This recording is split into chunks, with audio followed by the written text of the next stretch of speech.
I can't believe I'm talking about this game. Five Nights at Freddy's Ruin, the glorified sequel, DLC, whatever you want to call it, is nothing short of another disappointment from Steel Wool. From the boring and repetitive gameplay to just the shakiness of the game and the lack of open worldness like we were expecting because of the last game we got is super disappointing. Now, by no means am I saying it's a bad game. It's actually pretty fun, and there were times on stream where I actually genuinely laughed and enjoyed my experience. However, the repetitiveness is nothing short of disappointing. Like I said, this game is repetitive, and every single new area that you might think is something of a new level has nothing new to add. Every single thing is follow the wire, disconnect the nodes, breach the security, and do the fun little maze they put in for no reason. That's about it. There's nothing in this game that breaks any boundaries, and heck, the game isn't even scary. While I will admit that the jump scares have been tuned up a little bit since the base game, there's nothing new or scary about Five Nights at Freddy's Security Breach Ruin. A positive that I can point out from the game's release is the lack of bugs that the first game had.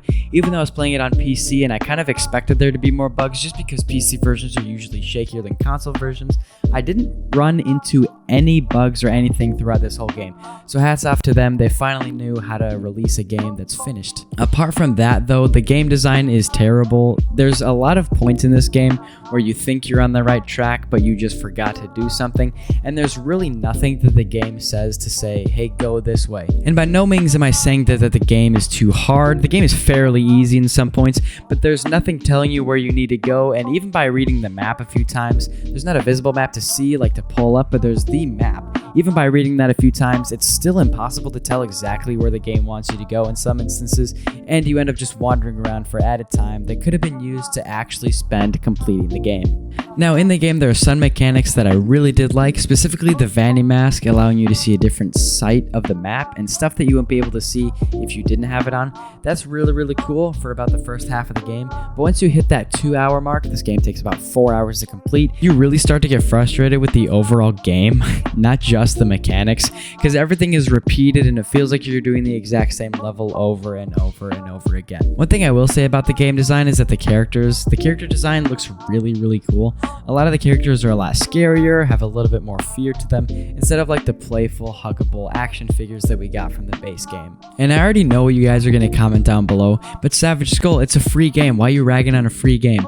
Well, technically, I still had to spend $40 to get the base game in order to play this game. So if you haven't gotten the base game yet and you're trying to think, hey, is Five Nights at Freddy's Ruin a good purchase even if I don't want to play the base game? No, please don't. In fact, don't just buy the base game so you can buy Five Nights at Freddy's Ruin.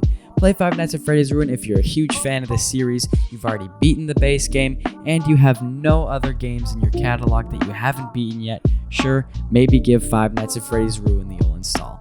Thank you guys so much for listening. Please tell me in the comments below what you thought of this video, and what do you think of Five Nights at Freddy's Ruin? Are the things I said true, or the things I said untrue?